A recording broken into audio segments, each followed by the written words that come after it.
Hi అందరికీ. ఇంట్లో రోజు మనం పూజ చేసుకునే సామాగ్రి రాగి ఇత్తడి ఉంటుంది కదా, అవి ఈజీగా ఎలా క్లీన్ చేసుకోవాలో ఈ వీడియోలో చూద్దాం. ఎక్కువగా చేత్తో రుద్దాల్సిన పని లేకుండా ఈ టిప్ వాడండి, ఈజీగా పోతుంది. ఒకసారి నీళ్ళల్లో ముంచితే చాలు, మురికి అనేది ఈజీగా పోతుంది. దానికోసం ఒక బౌల్లో కొంచెం వేడి నీళ్ళు తీసుకోవాలి. గోరువెచ్చగా ఉంటే సరిపోతుంది. అందులో నిమ్మ ఉప్పు వేసుకోవాలి. నిమ్మ ఉప్పు అనేది షాపుల్లో దొరుకుతుంది. ఇది 1 టీ స్పూన్ వేసుకుంటే చాలు. అది ఒకసారి కలుపుకొని అందులో రాగి ఇత్తడి సామాను ముంచి తీస్తే చాలు. చాలా వరకు మురికైతే మొత్తం ఈజీగా క్లీన్ అయిపోతుంది.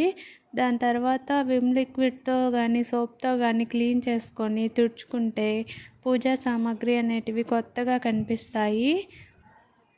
ఎక్కువగా చేత్తో రుద్దాల్సిన అవసరం కూడా లేదు. ఈ నీళ్లు పోసుకుంటూ క్లీన్ చేసుకుంటే ఈజీగా రిమూవ్ అయిపోతుంది. ఈ వీడియో ఎవరికైనా నచ్చితే ప్లీజ్ సబ్స్క్రైబ్ చేసుకోండి, లైక్ చేయండి. Thanks for watching.